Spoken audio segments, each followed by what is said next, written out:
बिस्मिल्लाहिर्रहमानिर्रहीम। इन औलियाउहु इल्लल मुत्तकून। सदक़ल्लाहु मौलाना अज़ीम। बारगाह रिसालत मुआब सल्लल्लाहु तआला अलैहि वसल्लम में एक बार दुरूद पाक का हदिया पेश करें।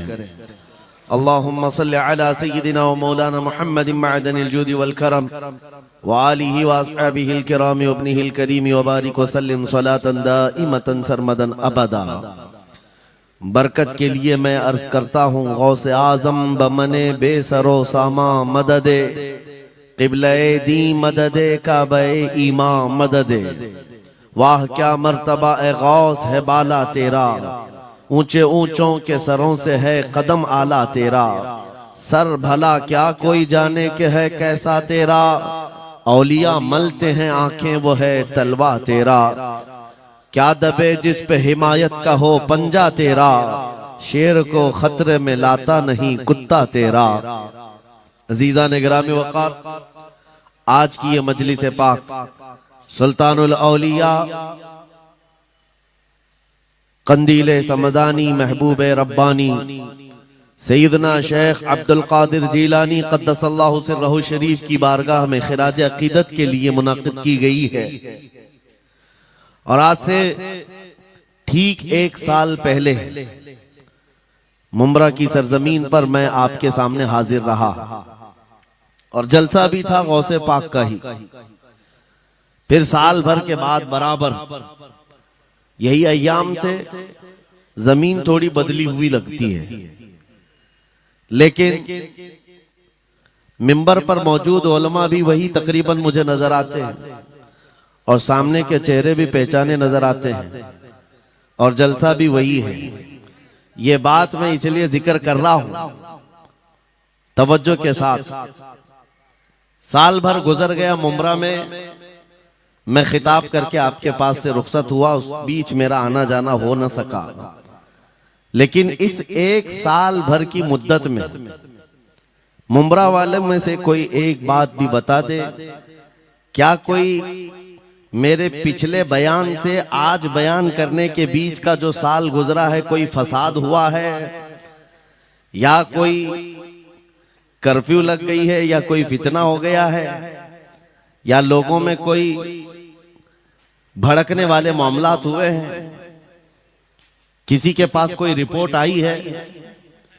और अगर नहीं है तो मैं ये बात खास तौर पर डिपार्टमेंट वालों से कह रहा हूं, जिनको हमारा नाम ले लेकर के ही इतना डराया गया है कि जलसा होते ही उनके हाथ पैर अलग अंदाज में रखते हैं, कि उनको ऐसा लगता है कि ये मौलवी आएगा अभी भड़काएगा और मुंब्रा में पूरी आग लग जाएगी। मियां साल भर पहले की रिपोर्ट भी आपके पास है। साल भर पहले भी इसी जगह से खिताब हुआ और आज फिर खिताब करने आए। उनसे मैं कहता हूं कच्चे कान न रखें, अच्छी रिपोर्ट लिया करें, अच्छी रिपोर्ट लिया करें। हम गौसे आजम के दरबार के कुत्ते हैं। हम फितना व फसाद मचाने या आतंक और दहशत फैलाने नहीं आते। हमको जो बोलना होता है वो खुफिया सुरंगों में नहीं, खुले मैदान में बोलते हैं। हमारी कोई खुफिया मीटिंगें नहीं होती, ढकी छुपी प्लानिंग नहीं होती। गौसे पाक के दरबार के कुत्ते हैं, खुले आम बोल रहे हैं। इसलिए कि आला हज़रत अजीमुल बरकत इमाम अहले सुन्नत मुजद्दिद वक्त अपने वक्त के अबकरी आलिम दीन है, लेकिन उनका भी हाल ये था कि वो डंके की चोट पर बोलते थे और लिखते थे और फिर अपनी निस्बत पर ये फख्र भी करते थे कि मेरी किस्मत की कसम खाएं सगाने बगदाद, बगदाद के कुत्ते मेरी किस्मत की कसम खाएंगे। आला हज़रत फरमाते हैं मेरी किस्मत की कसम खाएं सगाने बगदाद, अरे हिंद में रह के भी देता रहूं पहरा तेरा। हम हिंदुस्तान में हैं, गौसे आजम के दरबार का पहरा दे रहे हैं।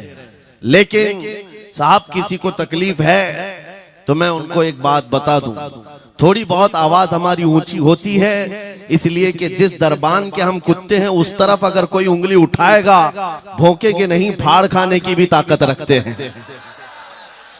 मेरे अजीजों, कुत्ते का काम ही है वो दरबान के दरवाजे पर होता है और वो निगरानी के लिए है। हमारी जुबानें नबी करीम सल्लल्लाहु अलैहि वसल्लम की इज्जत के लिए रखी गई है। हमारी जुबानें, हमारी जिंदगियां अल्लाह के वलियों की हिमायत के लिए रखी गई है। और अगर उनकी हिमायत में ना बोले तो फिर क्या धोती कुर्ते वालों के लिए बोलेंगे? बात सिर्फ इतनी है कि स्टेज उधर भी लगते हैं, इधर भी लगते हैं। आप चापलूसी किसी और की करते हैं और हम तारीफ किसी और की करते हैं।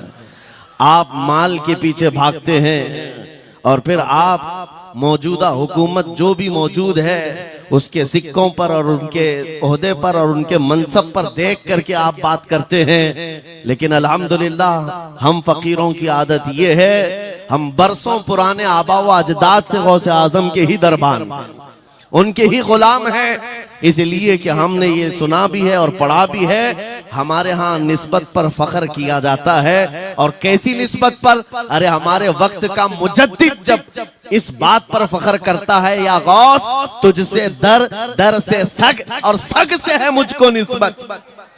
ये भी नहीं कहा डायरेक्ट गौसे पाक आपसे डायरेक्ट मुझे निस्बत है, ये नहीं कहा, बल्कि या गौस आपसे आपके दरबार को निस्बत है, आपके दरवाजे से आपके कुत्ते को निस्बत है और आपके कुत्ते से मुझ अहमद रजा को निस्बत है।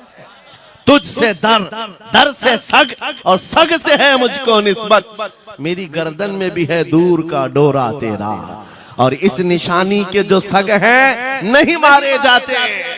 क्या बेहतरीन फार्मूला दिया है डरने वालों के लिए ही आला हजरत ने कहा है। जो खौफ खाया करते हैं, खौफ न रख रजा जरा तू तो है अब्दे मुस्तफा। आला हजरत फरमाते इस निशानी के जो सग हैं नहीं मारे जाते। सग फारसी लफ्ज है और कुत्ते को कहते हैं। कौन सी निशानी वाले सग नहीं मारे जाते? जिस कुत्ते के गले में पट्टा होता है उसको नहीं पकड़ा जाता। म्युनिसिपैलिटी की गाड़ी भी आती है कुत्तों वाली, वो इंजेक्शन मार के जाते हैं या कुत्तों को पकड़ के ले जाते हैं। बहुत कुत्ते अगर आवारा हो गए, कंप्लेंट करो, कुत्तों को उठा ले जाएंगे। लेकिन उन उठा ले जाने वाले कुत्तों में अगर एक भी बेल्ट वाला आया तो छोड़ देंगे। क्यों? ये पट्टा बताता है इसका कोई मालिक है, ये आवारा नहीं है, किसी का पाला हुआ है। पट्टा बताता है इसका कोई मालिक है। और आला हजरत फरमाते हैं हमारे गले में कादरी पट्टा पड़ा हुआ है और इस निशानी के जो सग हैं नहीं मारे जाते। हश्र तक मेरे गले में रहे कादरी पट्टा तेरा। गौसे पाक का ये निस्बत का पट्टा पड़ा हुआ है। ये अल्हम्दुलिल्लाह हमें बहुत सारी चीजों से महफूज रखता है। हमें जाहिर सी बात है आज इसी बात पर फख्र भी है। लोग मौलाना साहब कह रहे हैं हक बात कहना इस जमाने में नहीं, हर जमाने में दुश्वार रहा है, हर जमाने में दुश्वार रहा है। लेकिन ऐ नौजवानों, अगर तुम्हें अपनी निस्बत पर यकीन है कि मेरा पीर गौसे आजम जैसा है, मेरी निस्बत मुस्तफा करीम सल्लल्लाहु अलैहि वसल्लम से है, तो फिर खौफ किस बात का, डर किस बात का? इसीलिए हम डंके की चोट पर बोलते हैं, क्यों दबे जिस पे हिमायत का हो पंजा तेरा, शेर को खतरे में लाता नहीं कुत्ता तेरा। अजीज़ान गिरामी वक़ार, आज सुल्तानुल औलिया गौसुल आज़म की बारगाह में हम खिराज अकीदत पेश करने आए। जो बातें मैं अर्ज कर रहा हूं वो गौर से सुने। करामात ये औलिया इकराम की जिंदगी का हिस्सा है, अल्लाह की तरफ से उन्हें दिया गया। करामत क्या है? ऐसा मुहय्यरुल अक़ूल काम, अक्ल को हैरत में डाल देने वाला काम जो आम इंसान नहीं कर सकता, आम इंसान की अक्ल में ना आए। अल्लाह के वली से सादिर होने वाला ऐसा कोई काम, उसको करामत कहते हैं। लेकिन करामत औलिया इकराम की विलायत को साबित करने के लिए जरूरी नहीं। औलिया इकराम की विलायत को साबित करने के लिए करामत नहीं दिखाई जाती, शरीयत पर इस्तिकामत ये विलायत की अलामत है। अगर वो मजबूती के साथ हर जमाने में अपने दीन पर जमा हुआ है, वो अल्लाह का वली है, वो अल्लाह का वली है। आज भी हमारी कौम औलिया को ढूंढने पर लगी हुई है। सुनो, अल्लाह का वली ढूंढना चाहते हो तो ढूंढने के लिए निकलते हैं और पीछे पड़ जाते हैं, देखते हैं ये ठोकर मार करके सोने का सिक्का निकाल सकता है कि नहीं निकाल सकता है। औलिया को इन्हीं बातों पर आज भी लोग परखते हैं। सोचते हैं कि अभी बाबा आसमान पर उड़ेंगे तो मैं समझ लूंगा अल्लाह के वली हैं, पानी पे चल के दिखाएंगे तो मैं समझ लूंगा अल्लाह के वली हैं, मैं यहीं बैठा हूं अचानक मेरे पास पैसों का थैला खोल के दे दें अल्लाह के वली होंगे। यानी तुम एक जगह बैठे रहो, हलवा खिलाने वाले बाबा जिसको तुम समझोगे अल्लाह का वली है। मेरे अजीजों, ये जो चीजें तुम समझ बैठे हो अल्लाह के वली के लिए, ये जरूरी नहीं, बल्कि ये देखो कि वो नबी पाक की शरीयत पर कितना कायम है, मेरे नबी के रास्ते पर कितनी मजबूती से जमा हुआ है।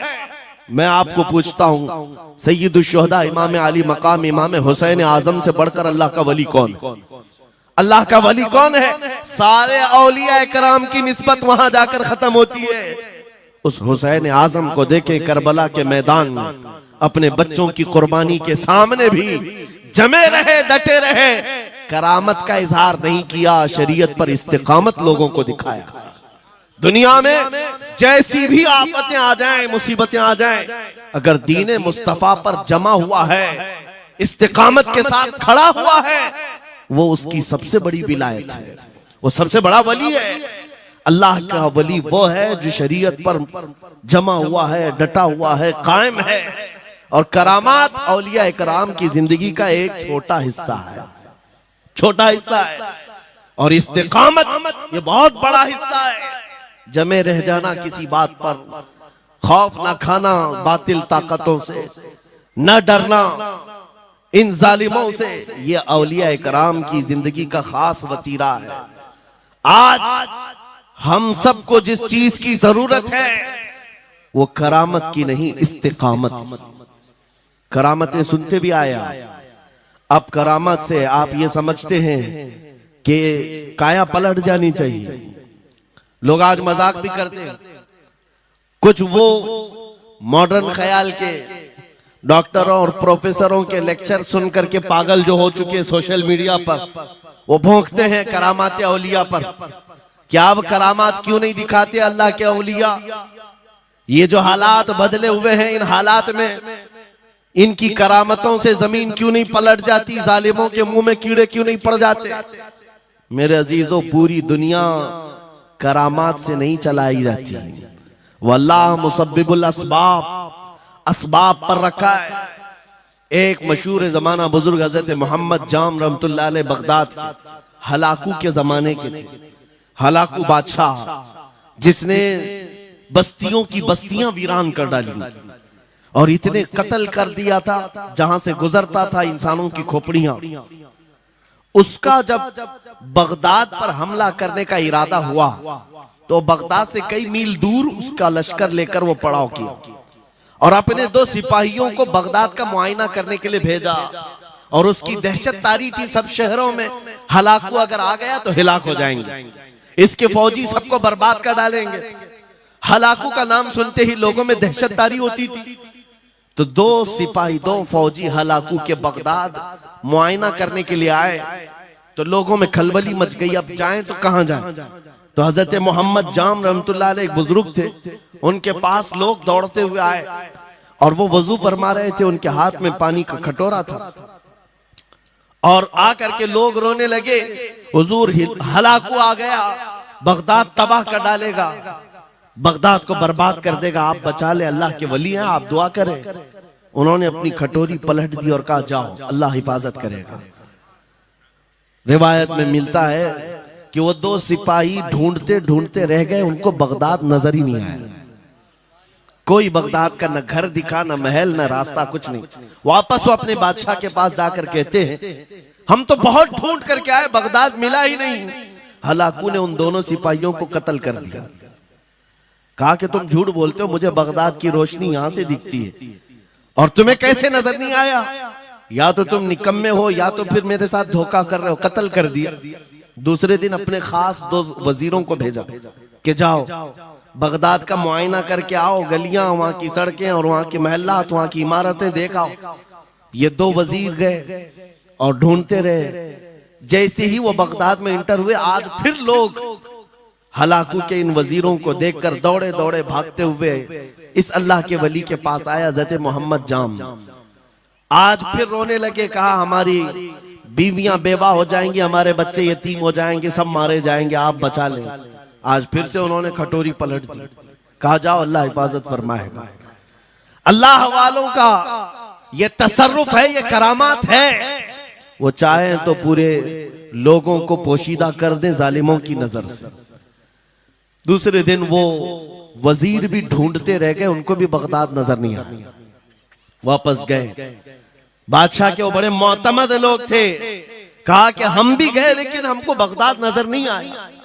हलाकू को बड़ा ताज्जुब हुआ, ऐसा कैसे हो सकता है, लोकेशन बिल्कुल सही है, हम सामने चंद मील के फासले पर है और इनको बगदाद नजर क्यों नहीं आता।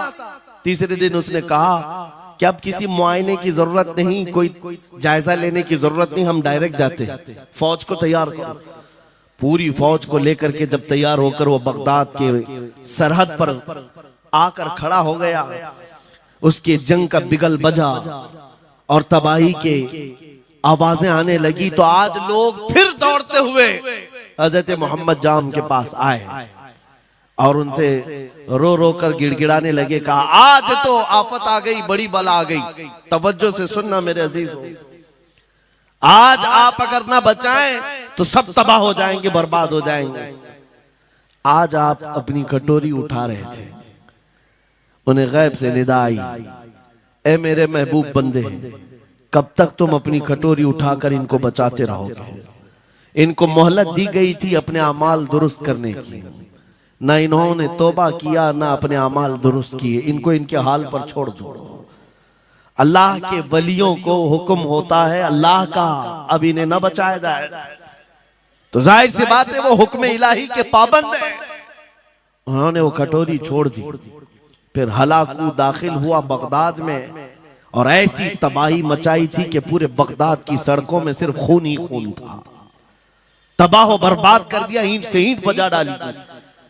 इस वाक़े को मैंने पढ़ा, उसके बाद ये महसूस हुआ अल्लाह के औलिया कराम मदद जरूर करते हैं, लेकिन एक वक्त तक, जब वो वक्त आ जाए अल्लाह की तरफ से मना हो जाए कि ये कौम बड़ी सरकश है, अब इनकी मदद ना की जाए, तो फिर ये हाथ उठा लिया करते हैं और इनको हालात पर छोड़ दिया जाता है।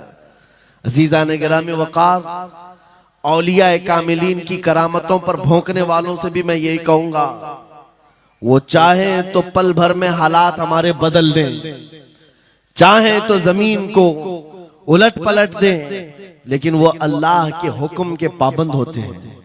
और लोगों के लिए ये बात है, नसीहत है कि जब ऐसे हालात आ जाएं, आप इधर उधर भागने की बजाय पहले अपने दिल की तरफ देखें, कहीं मेरे गुनाहों से दिल के धब्बे बढ़ तो नहीं गए, मेरा दिल सियाह तो नहीं हो गया।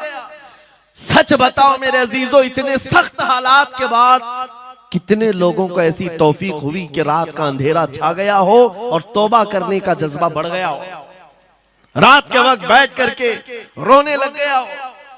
फिलिस्तीन के गज्जा के उन मुसलमानों की हालत सार को देखकर रूह अगर तड़पती है और तुम अपने अमाल की सेहत और दुरुस्तगी के लिए तौबा कर ले जाते हो, ये बहुत बड़ी नेमत है अल्लाह की। फिर तुम्हें किसी करामत के ज़हूर की जरूरत नहीं, तुम्हारा बदलना ही दुनिया के हालात को बदल देगा, सब बदल जाएगा। लेकिन अगर उन्हीं हालात पर बाकी रहे तो फिर करामत से भी तुम नहीं बदलोगे और ना हालात बदलेंगे, कोई चीज नहीं बदलेगी। इन्नल्लाह ला युगय्यिरु मा बिकौमिन हत्ता युगय्यिरु मा बिअनफुसिहिम। कुरान में मेरा मौला फरमाता है, बेशक अल्लाह ताला उस वक्त तक किसी कौम की हालत नहीं बदलता जब तक उस कौम को खुद अपनी हालत बदलने का ख्याल ना हो। हम अपनी जानिब से शुरुआत करें और फिर हालात खुद बदल जाएंगे, हालात खुद बदल जाएंगे। सरकार सैयदना गौसे आजम अब्दुल कादिर जीलानी रदी अल्लाह तआला अन्हु जिस हाल में बगदाद तशरीफ लाए थे, उस जमाने को याद करें, उस जमाने को याद करें। वो ऐसा जमाना था कि उस वक्त हक बोलना एक जुर्म हो गया था। शिया नवाज खलीफा मौजूद थे, हजरत अबू बकर, हजरत उमर का नाम लेने पर भी मस्जिद के दरवाजे पर कोड़े मारे जाते थे। ये वो हालात थे, उलमा की जुबानें गंग थी, बोल नहीं पाते थे, खुतबा क्या देना है वो बिल्कुल स्क्रिप्टेड, जो खलीफा वक्त चाहे बस उतना ही। आज जैसे सऊदियों के यहाँ ये रिवाज है, बादशाह की हिमायत में और बादशाह जैसा चाहे वैसी मस्जिद का मौलवी भी बोलता रहे। शरीयत क्या कह रही है, मेरे मुस्तफा करीम सल्लल्लाहु ताला अलैहि वसल्लम की तालीमात क्या कह रही है, इससे क्या सरोकार। बस उतनी बातें करो जितनी उनके बादशाह की हिमायत की। ये दौर गौसे आजम के जमाने का भी था। उस वक्त हक बोलना एक बहुत बड़ा जुर्म था, उलमा को कोड़े मारे जाते थे। आपको पता है उसी बगदाद में सिर्फ एक हक बात का ऐलान करने की वजह से इमाम अहमद बिन हंबल को 300 कोड़े मारे गए थे। उनकी पीठ झुक गई थी, उनकी रीढ़ की हड्डी टेढ़ी हो गई थी। कोड़ा किसको कहते हैं, कोई रस्सी को नहीं, चमड़े का वो बेल्ट जिससे वो मारते थे तो जिस्म की चमड़ी लग करके आ जाती थी। 100 कोड़े में तो आदमी मर जाता था, कोई बच गया। 300 कोड़े खाए उस इमाम की बात कर रहा हूं जिसको मेरे नबी की 5 लाख हदीसें याद थी। वो इमाम अहमद बिन हंबल इतने बड़े इमामुल हदीस कोड़े खाते थे तो किस बात पर, सिर्फ हक बात का ऐलान बरसरे पैकार करते थे, सबके सामने करते थे। उन्होंने कोई बादशाह की रू रियायत नहीं की, उन्होंने ये नहीं देखा कि ये क्या चाहते हैं, बल्कि हमेशा ये देखा कि मेरे नबी की शरीयत क्या चाहती है। मेरे अजीजों, यही बड़ी करामत है। गौसे आजम की बड़ी करामतों में से करामत ये है, उस जमाने में आप बगदाद तशरीफ लाए जब हालात ऐसे थे कि हक बोलना दुश्वार था, और आप जब मस्जिद के मिंबर पर खड़े होकर ऐलान करने लग गए, हैबत ऐसी तारी थी कि कोई आपको रोक ना सका, और आपकी ये हक्कानियत की तबलीग फैलती गई। शुरू में 10 लोग, फिर 20 लोग, फिर 100-200, फिर 1000-2000। गौसे आजम ने चंद महीनों में जो खुतबात दिए, आपके खुतबात का आलम यह था कि फिर 70,000 का मजमा बराबर सुनने के लिए आया करता। और गौसे आजम का ये खुतबा एक नहीं, हजारों खुतबात हैं। जब जब आप खुतबा देते थे, एक बात याद रखें, जुबान अगर पाक हो और अल्लाह की नबी पाक की शरीयत ताहिरा बोलती हो, उस जुबान में बला का असर होता है, अल्लाह करीम की तरफ से असर डाला जाता है। हक बात अगर बुलंद आवाज से कहो, ये मत देखो कि मैं कौन हूं, ये देखो कि कलाम किसका है। अल्लाह करीम लोगों के दिलों पर बात डालता है। गौसे आजम की जुबान से निकले हुए कलमात ऐसे हुआ करते, मजमा खत्म होने से पहले पता नहीं कितनों की तो लाशें उठाई जाती थी, कितने तो वहां बेहोश हो जाते। किस बात पर? इतना असर करता दिल पर कि लोग कपड़े फाड़ लेते थे। खुतबे के अंदर, बयान के अंदर ऐसा असर होता कि लोग बैठे बैठे मदहोश हो जाते, कोई जोश हाल में कपड़े फाड़ डालते।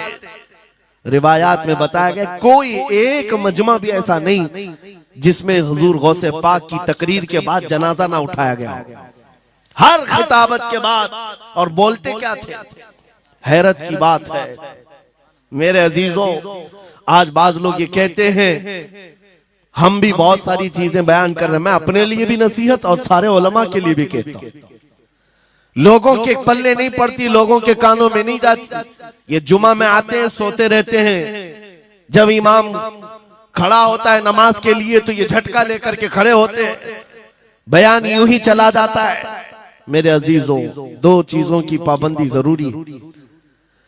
मैंने पढ़ा था इमाम अहमद बिन हंबल नहीं, हजरत सुफियान सौरी रदी अल्लाह ताला, हजरत सुफियान सौरी नसीहत कर रहे थे, और जब वो नसीहत करते तो लोग रो पड़ते थे, आखिरत को याद करते, कब्र की होलनाकियों का तज़किरा करते तो लोग रोने लगते थे। एक बंदा था, वो मजलिस में आया करता और खामोश बैठता, और उस पर कुछ भी असर नहीं। एक दिन उसने पकड़ करके पूछा हजरत सुफियान से, आप जब बयान करते तो लोग धाड़े मार मार कर रोते हैं, मुझे तो कुछ नहीं होता, मैं तो ऐसे ही बैठा रहता हूं। आपने क्या फरमाया? आपने ये नहीं फरमाया कि तू बदतमीज है, तू बदमाश है, तू बदअमल है। फरमाया 2 में से एक खराबी हो सकती है, या मेरा दिल खराब होगा या तेरा दिल खराब होगा, इसलिए कि मैं बात रसूलुल्लाह की कर रहा हूं। इसमें असर तो होगा ही, दो में से कोई एक खराब होगा। ये नहीं फरमाया कि तू ही खराब।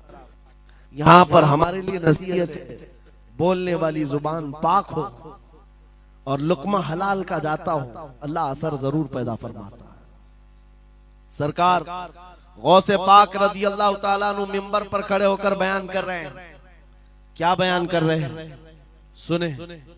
एक दिन आप हजरत अब्दुल जब्बार को बैठाए, अपने बेटे को, वो बयान करते रहे। उसके बाद उतर कर के आगे कहा, अब्बा जान आप जो बयान करते हैं उसमें जो रिक्कत तारी होती है वो मेरे बयान में नहीं होती, आप बयान करें। गौसे पाक मिंबर पर खड़े हो गए और सुनो, 70,000 का मजमा है। गौसे पाक की तकरीर क्या है? डायरेक्ट शुरू फरमाते गौसे पाक, ऐ लोगों, मेरे घर में आज एक बड़ा हादसा हो गया। अपने घर का वाकया बयान कर रहे, मेरे घर में आज एक अजीब हादसा हो गया। अब्दुल जब्बार की माँ यानी अपनी बीवी के बारे में कह रहे हैं। उनके बेटे हजरत अब्दुल जब्बार कहते हैं, अब्दुल जब्बार की माँ मेरे लिए दही मट्टी की हांडी में जमा कर रखी हुई थी, एक छीके से लटकाई हुई। गर्मियों के दिन थे, आज मेरी भी ख्वाहिश थी दही खाने की। मैं घर पहुंचा दोपहर के वक्त, दही की हांडी मेरी बीवी ने उठा करके दस्तरखान पर रखा था। मेरे पहुंचने से पहले ही एक बिल्ला आया घर में और पांव से झपटा मारा, वो दही का मटका गिर गया, टूट गया और दही पूरा जमीन पर बह गया। न माँ खा सका न मेरी बीवी खा सकी। इतना बयान करना था कि लोग ठाड़े मारकर रोने लग गए, कपड़े फाड़ने लग गए। लोगों के अंदर जोश हाल से कैफियत बदल गई। मेरे अजीजों, कोई अपने घर का वाकया बयान कर रहा हो कि दही की हांडी फट गई, दही बह गया, इसमें कौन सी ऐसी बात है रोने की? ये हमारे और तुम्हारे लिए हो सकता है। गौसे आजम का मजमा भी अहले दिल का हुआ करता था, वो बसीरत वाले लोग बैठते थे।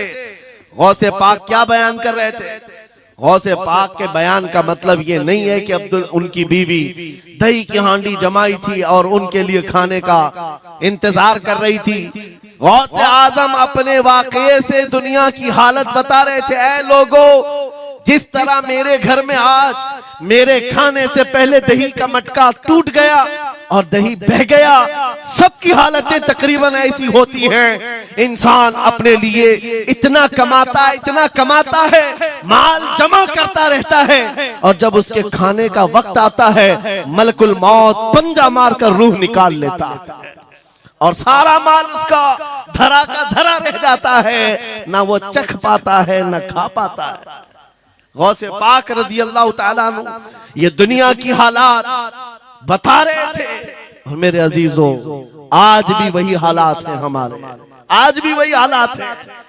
हमने कमाने के लिए अपनी सेहत गंवा दी, रात नहीं देखा, दिन नहीं देखा, दौड़ते रहे माल हासिल करने के लिए। इतना जमा कर लूं, इतना जमा कर लूं, इतना जमा कर लिया, जब तक तो सेहत बिगड़ गई, शुगर भी आ गई, बीपी भी आ गई और ऐसी बीमारियां लग गई कि आप इनको ठीक करने के लिए जितना जमा किया था खर्चा करते रहो। शेख सादी रहमतुल्लाह अलैह फरमाते हैं, ये दो कामों में तो इंसान की पूरी जिंदगी खत्म होती है। पहले कमाने के लिए सेहत गंवाता है और फिर सेहत बचाने के लिए माल गंवाता है।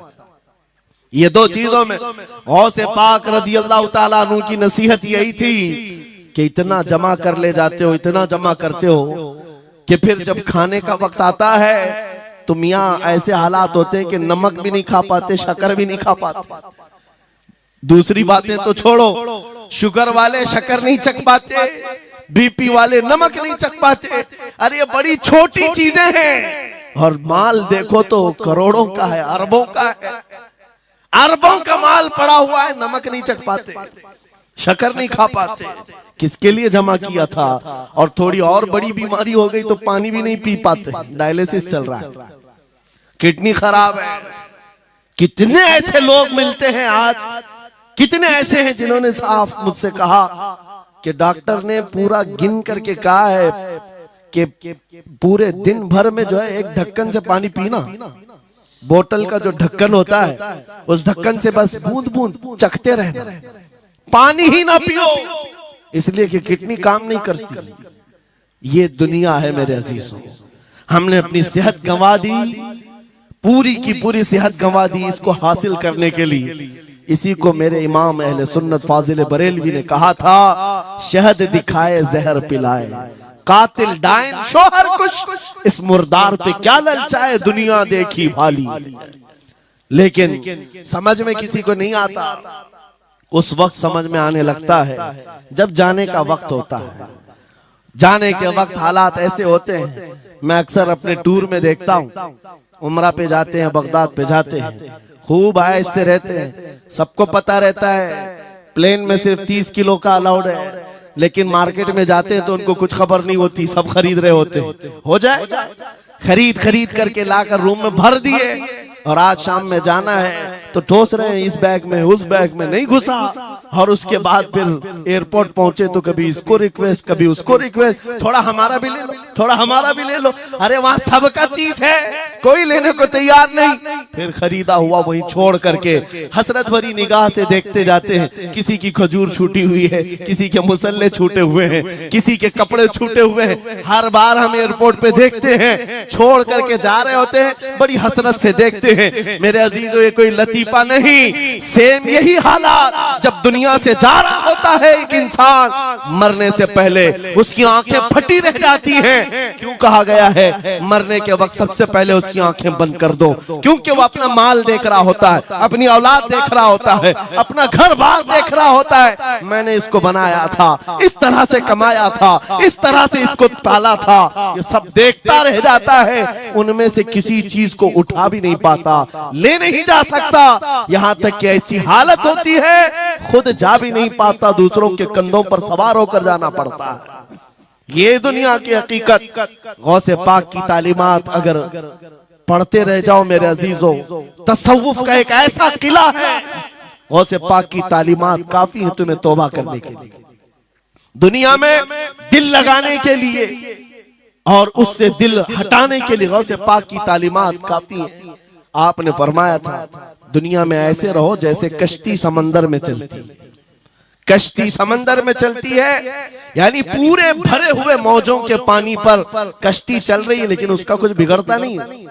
हाँ, अगर पानी कश्ती के अंदर आ गया तो फिर कश्ती के लिए खतरा है, डूब जाएगी। तुम दुनिया में ऐसे ही रहो कि तुम्हारे अंदर दुनिया ना आए। तुम दुनिया में हो, तुम्हारे अंदर दुनिया ना आ जाए।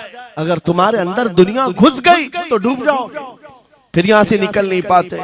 मौलाना रोम इसी की मिलती जुलती बात कहते हैं मसनवी शरीफ में। जलालुद्दीन रूमी फरमाते हैं, एक चूंटी को देखा, शहद का एक कतरा जमीन पर गिरा हुआ है, शहद का कतरा चिपकने वाला होता है, यानी उसके अंदर गम होता है। चूंटी करीब से आई, एक चुस्की ली, शहद को चखा और जाने लगी। फिर आई, पेट कहां भरता है चूंटी का मीठे से। अरे शहद तो पानी में भी रखो ऊपर से आके गिरती है, और शहद खाना है उसको। और दूसरी तरफ से आई, फिर गई, पेट नहीं भरा, चारों तरफ से उस कतरे को चाट चाट के गई।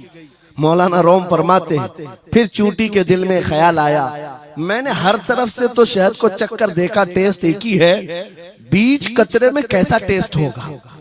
कतरे के बीचों बीच शायद अलग टेस्ट होता है। तो चूंटी ये सोच करके कतरे के ऊपर चढ़ गई, जो शहद का कतरा था उसके ऊपर चढ़ गई। कहा ऊपर चढ़ करके मैं चुस्की लूंगी इसकी और चखूंगी। और जब चढ़ गई तो उसके सारे पैर हाथ उस पे चिपक गए।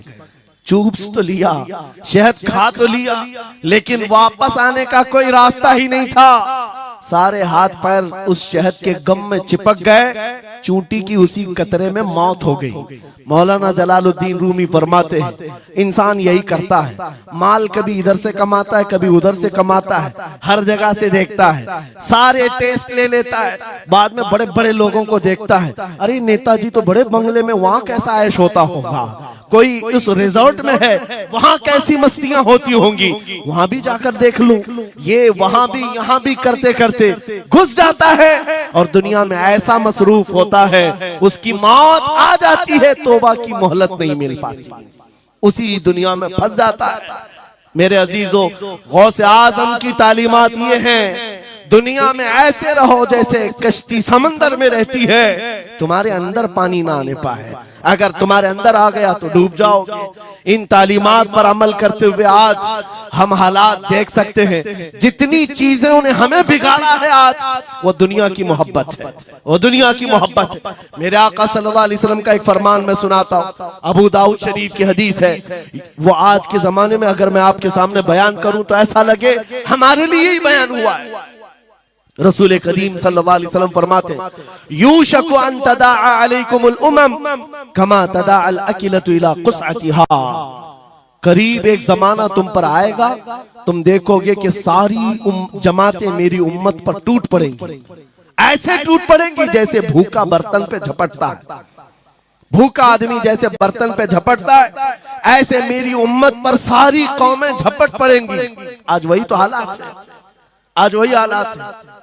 सबका टारगेट हम ही है, सबका निशान हम है। सहाबा ने पूछा उस वक्त, यौमइदिन मिन नहनु मिन किल्लतिन या रसूल अल्लाह, ऐ अल्लाह के रसूल उस जमाने में हमारी तादाद कम होगी, ऐसा क्यों होगा कि सारे लोग हम पर झपट पड़ेंगे? नबी पाक फरमाते हैं, वलाकिन्नकुम कसीरून, नहीं तुम तो बहुत ज्यादा होंगे उस वक्त, गोसा अनका गोसा इस्साइल, लेकिन तुम्हारी हालत समंदर के झाग की तरह होगी। यानी समंदर का कफ झाग जो होता है हवाओं से उड़ जाता है, तुम्हारी हालत ऐसी होगी। तादाद तो बहुत होगी, लेकिन छोटी छोटी चीजों से बिलबिला करके भागने वाले लोग, ये प्यूरिटी नहीं रह जाएगी। फिर सहाबा ने पूछा, या रसूल अल्लाह सल्लल्लाहु अलैहि वसल्लम, ये ऐसी चीज हमारे अंदर क्यों आएगी? मेरे आका फरमाते हैं, वजह दो ही होगी। दो चीजें जब तुम्हारे दिल के अंदर आ जाए तो अल्लाह ताला तुम्हारे दिलों से, तुम्हारे दिलों के ऊपर काफिरों का, दुश्मनों का रौब डाल देगा। तुम डरते डरते जीने लग जाओगे, खौफ के आलम में जीने लग जाओगे। वो दो चीजें क्या है? मेरे आका फरमाते हैं, हुब्बुद दुनिया व कराहियतुल मौत, दुनिया से बेइंतहा मोहब्बत करने लगोगे और मौत से भागने लगोगे। मौत से तुम्हें नफरत हो जाएगी, डरने लग जाओगे। ये दो चीजें जब तुम्हारे अंदर आ जाए, तुम्हारे दिलों पर काफिरों का रौब डाल दिया जाएगा, दुश्मनों का खौफ डाल दिया जाएगा। क्या ये दो चीजें आज हमारे अंदर आ गई? है नौजवान, दुनिया में ऐसे मस्त हो गए, हर एक को अपनी मसलहत है। मेरी दुकान कैसे चलेगी, मेरा बिजनेस कैसे चलेगा। मौलाना तो तकरीर करते हैं, ये बोलते हैं इनको कुछ हो गया, हमारे बच्चों का क्या होगा। ये सारी मसलहतों की बातें मैं सुन सुन करके पक गया हूं। बहुत सारे लोगों को तो ये लगता है इनके साथ मत बैठो, वरना कल को इन पकड़ के ले जाएंगे तो तुम्हारा भी नाम आ जाएगा। बहुत सारे स्टेज पर उलमा के हालात पर अभी तो चल रहा है। जिस दिन कोई टारगेट पर आए, इधर उधर बैठने से भी डरने लगे। इनके ऊपर इतने केस हैं, बाजू बैठने वालों की भी हालत खराब हो जाएगी, हमारा भी नाम ना आ जाए। मेरे अजीजों, ये सब गीदड़ भपकियां हैं, तुम्हारे ईमान का इम्तिहान। मैं तो यही कहता हूं, हमारे साथ कोई मामला नहीं। वही बात मैं कहता हूं जो अकबर इलाहाबादी ने कहा था, रकीबों ने रिपोर्ट लिखवाई है जा जा के थाने में कि अकबर नाम लेता है खुदा का इस जमाने में। यही रिपोर्ट लिखवाते हैं जा जा करके। हमारी भी जहां रिपोर्ट लिखी हुई होगी, बात यही होगी कि ये रसूलुल्लाह का नाम लेता है और उनके नाम पर लोगों को बात करता है, यही रिपोर्ट होगी। और इस बारे में हम कभी डरते नहीं। मैं आपको बताऊं, उत्तर प्रदेश में वहां के हालात तो पता है, बिल्डोजर की हुकूमत चलती है। लेकिन मेरे अजीजों, एक मौलाना साहब ने कहा, आपके साथ जलसे में बैठकर मैं लब्बैक लब्बैक के नारे लगा रहा था, दूसरे दिन मुझे थाने बुला लिया और फिर मुझे बहुत ज्यादा मामलात हो गए। कहा कि मौलाना तुम ही नारे लगा रहे थे। आप लोग ना डरे इंशाअल्लाह।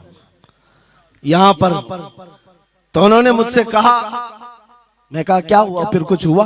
कहा हमसे कह रहे थे केस हो जाएगा, हालात बिगड़ जाएंगे, खराब हो जाएंगे। मैंने कहा फख्र करो मौलाना इस बात पर, दुनिया चोरी करके थाने जाती है और तुम नबी का नाम लेकर जा रहे हो, कौन सा मसला है? बात सिर्फ इतनी है मेरे अजीजों, हम बोलते रहेंगे उस वक्त तक जब तक अल्लाह तबारक व तआला ने जुबान रखी है। नबी पाक की अजमत और नबी पाक की शरीयत और औलिया उम्मत की मिदहत बयान करना जुर्म है। यह जुर्म हम 1000 बार करेंगे, अगर ये जुर्म है 1000 बार करें, बल्कि हम दार पर भी, फांसी के फंदे पर भी ये जुर्म करेंगे, क्योंकि हमारे असलाफ ने हमें ये बताया है जो जान मांगो तो जान दे दें, जो माल मांगो तो माल दे दें, मगर ये हमसे कभी ना होगा नबी का जाहो जलाल दे दे।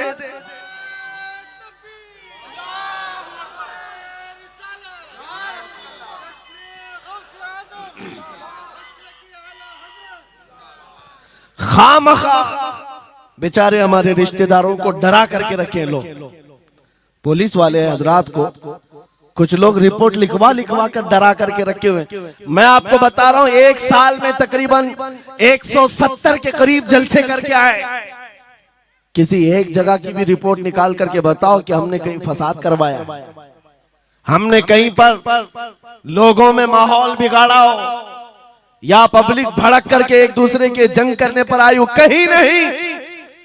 अगर कौम को, सोई हुई कौम को बेदार करना तुम्हारे नजदीक भड़काना है तो ये भड़काना तो बहुत अच्छा है मेरे अजीजों। हमारा काम सिर्फ इतना है, हम उन नौजवानों से बात कर रहे हैं जो अपने नबी के फिदाई हैं, जो अपने नबी के आशिक हैं, और हम सिर्फ उस लौ को और बढ़ाना चाहते हैं जो इनके सीनों में जल रही है। इनके सीनों में किसी और की नहीं, मेरे मुस्तफा के मोहब्बत की शमा है। अगर वो मध्यम है हम उसको तेज करना चाहते हैं। बस मेरे नौजवान से मेरा मुतालबा सिर्फ इतना ही है, किसी की जय विजय क्यों पुकारे, क्या गरज हमको, हमें काफी है सैयद अपना नारा या रसूल अल्लाह, हमें काफी है सैयद अपना नारा।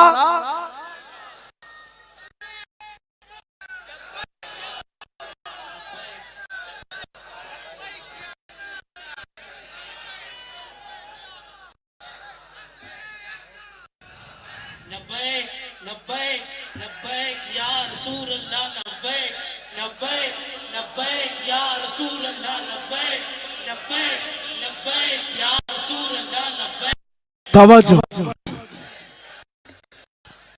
मुझे बताओ, मैं तो दूसरे वाकयात बयान कर रहा हूं, यहाँ आपके यहाँ करंट सिचुएशन, यहाँ लोग बैठे हुए भी हैं, रिपोर्टर भी होंगे और हजरात को देख रहे होंगे। मुझे मैंने अभी बयान में कौन सा भड़काया, ये जो कह रहे हैं अपने नबी को पुकार रहे हैं।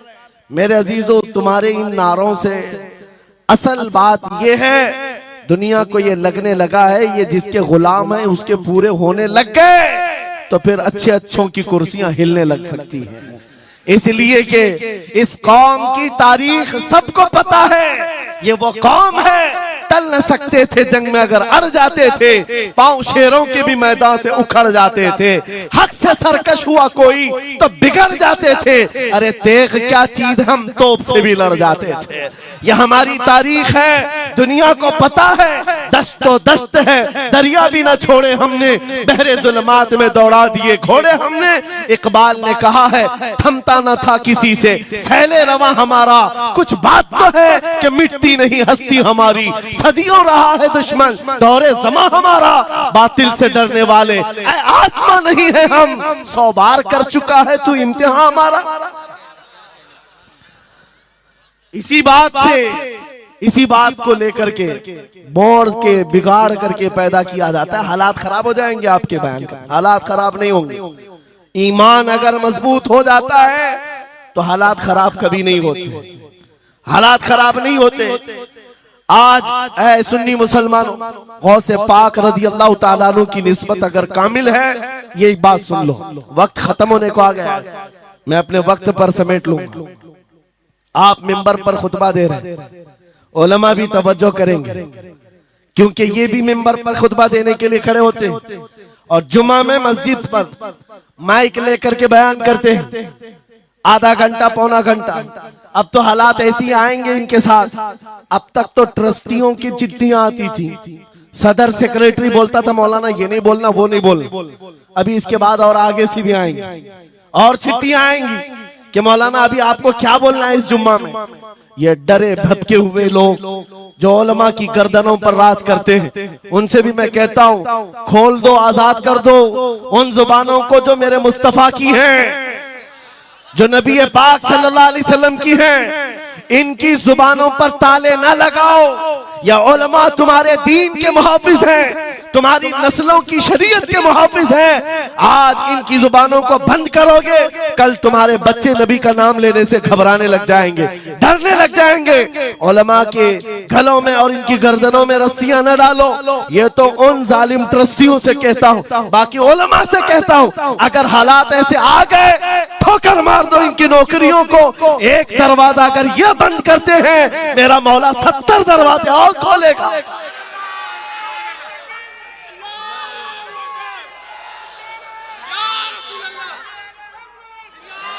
सुनो गौसे पाक रज़ी अल्लाह ताला अन्हु किस बात से डरते थे। गौसे पाक का खुतबा बयान करने वाले मौलवी हजरात उलमा सुने, गौसे पाक किससे डरते थे। उनको डराने वाला कोई ट्रस्टी था, कोई हाकिम था, बल्कि हालात ऐसे थे। एक बार खिताब कर रहे हैं मजमे में, बहुत बड़ा मजमा है, खिताब के बीच दरमियान अभी वाज हो रहा है, एक काला सांप गिर गया आपके कंधे पर। सांप गिर गया और गिरा ही नहीं, गिर करके फिर वो आपके गले के अंदर से दाखिल हो गया, आस्तीन में आया। आस्तीन में आया और फिर इधर आया, वो लौट लौट करता रहा। लोग जो मजमे में बैठे थे उन पर हैबत तारी थी, वहशत तारी थी। कोई जगह छोड़कर इधर उधर हो रहा है, लेकिन गौसे पाक का कदम डगमगाया नहीं, ना जिस्म के अंदर कोई हरकत हुई। आपका बयान कंटिन्यू जारी रहा, उसी तरह जारी रहा। वो सांप कभी आपके सामने आया, कभी इधर आया और घूम फिर करके वापस चला गया। बयान आपका मुकम्मल हुआ। लोग खड़े हुए पूछते रहे, या सुल्तान अल औलिया सय्यदी शेख अब्दुल कादिर जिलानी, आपके साथ ये जो माजरा हुआ, ये सांप इतना खतरनाक था, देख करके हैबत तारी थी और आप अपना बयान कंटिन्यू जारी रखे हुए थे, ये क्या माजरा है। गौसे पाक फरमाते हैं वो सांप तो मुझसे कह रहा था, ऐ अब्दुल कादिर तुझसे पहले 70 औलिया को भी मैंने ऐसे ही आजमाया है, 70 उलमा को मैंने ऐसे ही आजमाया है और आजमा कर चला गया। गौसे पाक क्या फरमाते सुनो, ऐ लोगो तुम मुझसे पूछ रहे उससे डरता था या नहीं डरता था, बात सिर्फ इतनी है, मैं उस कादिर का बंदा अब्दुल कादिर हूं, उस कादिर का बंदा अब्दुल कादिर हूं। मेरे उसकी कुदरत पर ऐसा यकीन है, अगर मौला ने मेरी मौत लिखी है तो ये काले सांप से क्या चूंटी से भी हो सकती है, और अगर मौत नहीं लिखी, इस तरह के 1000 सांप मेरे गले में आए, मेरी मौत नहीं आ सकती। मेरा उसकी कुदरत पर यकीन कामिल है, इसलिए मैं उसका बयान कंटिन्यू रखा, जारी रखा। आज मैं यही कहता हूं, ऐ सुन्नी मुसलमानों और इन उलमा से भी, अगर हमारी मौत लिखी है, छोटे से हादसे से भी हो सकती है, और अगर नहीं है तो वक्त का प्राइम मिनिस्टर भी तुम्हारी गर्दन पर पैर रखे, मौत नहीं आ सकती, क्योंकि कादिर मुतलक मेरा रब्बुल आलमीन है। वक्त का बादशाह भी तुम्हारी गर्दन पर तलवार रखे, नहीं आ सकती। आपको पता है चंगेज की तारीख, चंगेज एक जालिम बादशाह गुजरा है, बहुत बड़ा जालिम, जिसके सर पर 50 लाख लोगों के कत्ल का इल्जाम है। 50 लाख इंसानों का कत्ल मामूली है उस जमाने का चंगेज, और वो मुल्क के मुल्क फतह करते हुए निकला था। एक जमाना ऐसा था मेरे अजीज, घोड़े पर बैठा हुआ चंगेज कुछ लोगों को, मुसलमानों को गिरफ्तार करके मैदान में खड़ा किया है और जल्लाद को बुलाया कि एक साथ सबकी गर्दनें उड़ाने लग जाओ। वो कितने लोग थे? 3 सफों में खड़ा किए हुए थे लोगों जिनका कत्ल होना था। लाइन से खड़े हुए हैं, सब अपनी अपनी बारी का इंतजार कर रहे हैं। जल्लाद तलवार लेकर आया और जब पहली सफ वालों को कत्ल करने लगा, वो गर्दनें उड़ा रहा था। एक बूढ़े मियाँ पहली सफ में खड़े थे, वो जल्दी से दूसरी सफ में चले, पीछे वाली सफ में गए।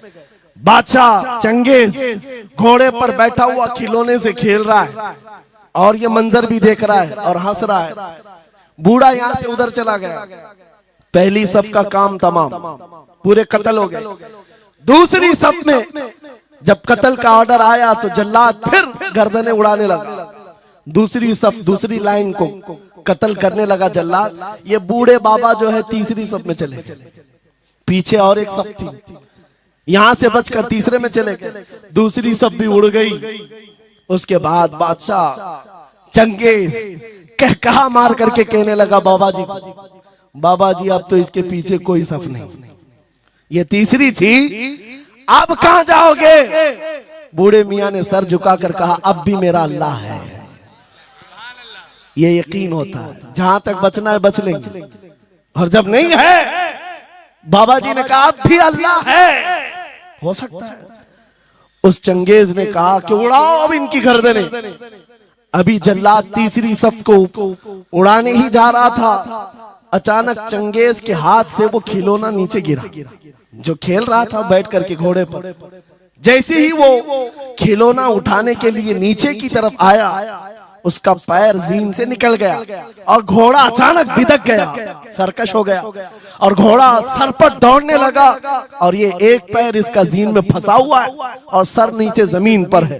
अब घोड़ा दौड़ता गया, पता नहीं कितने पत्थरों से इस बादशाह का सर टकराता रहा। घोड़ा किसी के काबू में नहीं आ रहा, सारे सिपाही, सारे फौजी इस घोड़े को पकड़ने के लिए पीछे भाग रहे, लेकिन घोड़ा दौड़ता गया, इतना दौड़ा कि उस चंगेज का सर फट करके भेजा बाहर, मर गया। बहुत दूर जाकर के घोड़ा एक जगह रुका।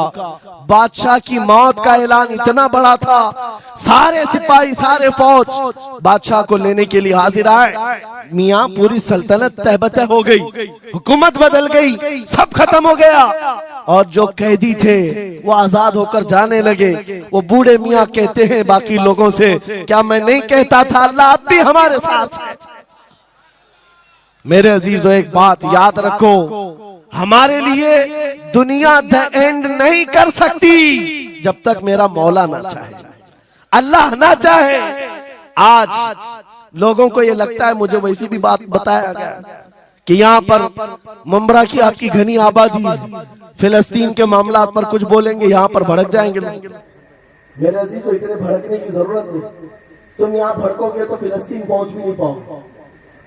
बात यह है, हम बोलेंगे जरूर जुल्म के खिलाफ और हक के लिए, चाहे जैसी भी हालात हो। अगर किसी को बुरा लगता है इजराइल जालिम है, तो मैं 100 बार कहूंगा वो जालिम है, जालिम है, जालिम है।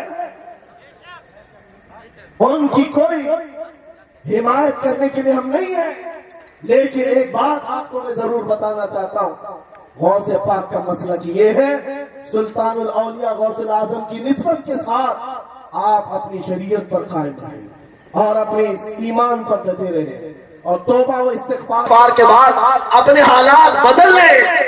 और उन गरीब मुसलमानों को देखकर जो कत्ल हो गए और उनके टुकड़े हो गए, ये मत समझना कि इस्लाम खत्म हो गया।